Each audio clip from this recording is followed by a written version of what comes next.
Senhores, como vão? Temos a oportunidade nesse vídeo de conversar sobre um novo tema do direito dos contratos.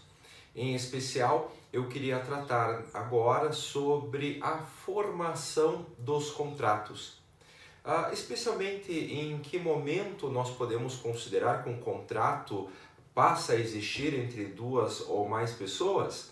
Além do mais, quando, em que situação em que uma proposta realizada por uma pessoa de contratar se torna obrigatória ou deixa de ser.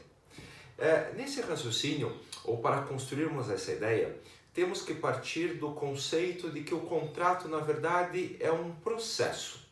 Então existe, como vocês já sabem, uma fase pré-contratual, que pode ser uma fase de negociação. Existe uma fase contratual, que é do cumprimento das obrigações prometidas em contrato, e posteriormente, após o encerramento dessas obrigações, poderia inclusive comentar a existência de uma fase pós-contratual. No primeiro momento, quando nós olharmos para a fase pré-contratual, é um momento, a oportunidade, em que os sujeitos contratantes ainda não firmaram, não manifestaram a sua vontade em contratar. Mas muitas vezes é a oportunidade em que discutem quais serão as cláusulas e quais serão as obrigações que futuramente virão a fazer parte de um contrato. Imagine que uma determinada pessoa vai a uma concessionária de veículos e começa uma discussão, um debate sobre o preço, sobre os objetos que serão acessórios ao veículo ou não, sobre a forma de pagamento, sobre o prazo de entrega do veículo. Inclusive, pode-se dizer aqui, um momento de barganha das obrigações que serão assumidas.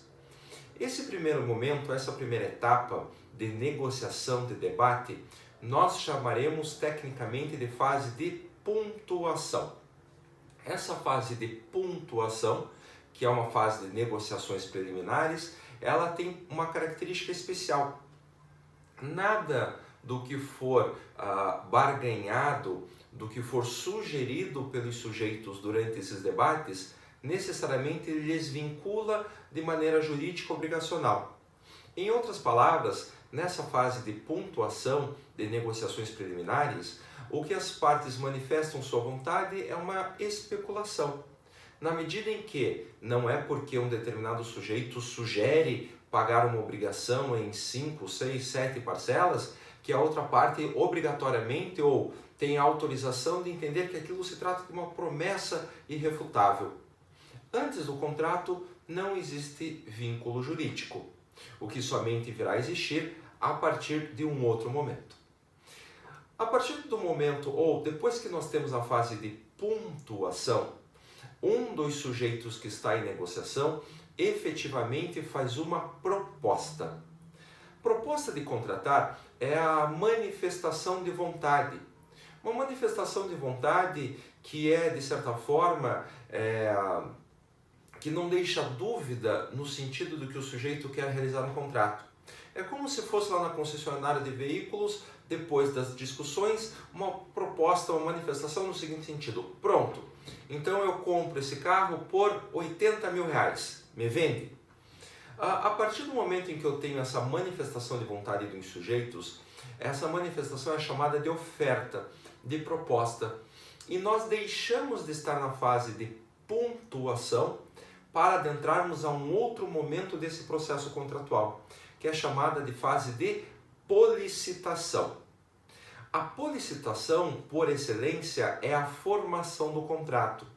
Porque eu terei aquele negócio jurídico bilateral que vincula os sujeitos se é feita uma oferta por um dos sujeitos contratantes, uma manifestação de vontade, que abre a policitação, e de outro lado, a outra parte contratante, ela aceita a proposta, expressamente como uma manifestação de vontade. Aí, quando eu tenho esse raciocínio de uma oferta que inaugura a fase de policitação e posteriormente uma aceitação da outra parte, existe uma manifestação de vontade, outra manifestação de vontade e aquilo que nós chamamos de consenso. O consensualismo, que é o encontro dessas manifestações entre dois sujeitos, é a fagulha que juridicamente dá início ao contrato, que vincula então ambos os sujeitos de maneira irretratável, poderia até dizer, quanto às promessas realizadas. Veja só, quando vemos com mais atenção essa fase de policitação, para se chegar então ao consenso, esse sujeito que faz a oferta, que faz a proposta, ele pode ser chamado de ofertante, de proponente, ou até inclusive de policitante, na medida em que ele manifesta vontade, propondo um determinado contrato. O curioso da fase de policitação é que, conforme o artigo 427 do Código Civil, sugiro até que você dê um pause nesse vídeo e vá até o Código Civil ver esse dispositivo, a proposta, a oferta realizada por alguém é obrigatória no seu cumprimento. Então, diferentemente da fase de pontuação, em que existe mera especulação, a partir do momento em que uma pessoa oferta um contrato, ele é obrigado a cumprir aquilo que prometeu. É o princípio da vinculação da oferta. Tanto que, se há de um outro lado o recebimento dessa oferta por outra pessoa, tem ele o direito de fazer cumprir, de exigir o cumprimento dessa obrigação. Eu com certeza devo ter contado para vocês em sala de aula em outro vídeo aquela situação de um imóvel em que um determinado rapaz tinha recebido a oferta da venda de um imóvel por R$250 mil e posteriormente o vendedor voltou atrás. O sujeito que era o pretenso comprador teria a opção de fazer valer a compra por conta do artigo 427 do Código Civil, que é a nossa regra. Primeira premissa. No entanto, embora o nosso conceito primário seja de que a oferta, a proposta é obrigatória por aquele que o faz, há em verdade 3 situações previstas no Código Civil em que uma oferta, uma proposta, não será obrigatória, ou seja, uma exceção à regra. Imagine que num determinado jornal você faz uma oferta de um contrato. A proposta é obrigatória. A primeira hipótese em que deixará de ser é se na própria proposta estiver expresso que ela não é obrigatória. Ou seja, o ofertante faz uma oferta de um determinado contrato, mas diz de maneira expressa que essa proposta poderá ser alterada sem necessidade de aviso prévio. Então é como se ela, depois da manifestação de vontade do aceitante, precisasse ser confirmada. Essa é a primeira situação. A segunda possibilidade é quando pela natureza do negócio, uma proposta ela não é obrigatória. E aqui eu tenho algumas situações. Por exemplo, quando se trata daquelas ofertas de vários produtos, de alguns produtos, mas ainda que não esteja escrito, essa oferta é limitada pelo estoque à disposição do ofertante. Então, ainda que o ofertante não faça uma manifestação ou a disposição, a informação quanto à limitação do estoque, na prática, um determinado contrato, dependendo da natureza, poderia sim o ser. Aí, havendo a discussão do aceitante, mas ele tem que cumprir a oferta, verificará o juiz de direito que, naquele caso, por excelência, um contrato, uma proposta não seria obrigatória. Então, primeiro, quando expressamente há a disposição de que a oferta não é obrigatória. Segundo, pela natureza do contrato, a proposta não é obrigatória. E terceiro, conforme as circunstâncias do caso concreto.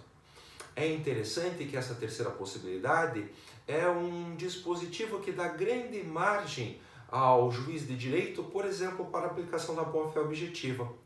Porque ainda que não exista mensagem expressa, que é a primeira hipótese, ainda que aquele contrato, em regra, seja obrigatório no que tange a sua proposta, pode o juiz de direito, conforme as circunstâncias do caso concreto, a casuística, eximir um proponente da realização de um contrato diante de uma oferta primeira.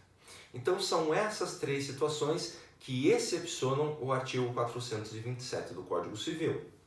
E como o próprio nome já diz, excepcionam, são exceções. Quando nós estamos diante de uma oferta, ela com certeza vincula o proponente.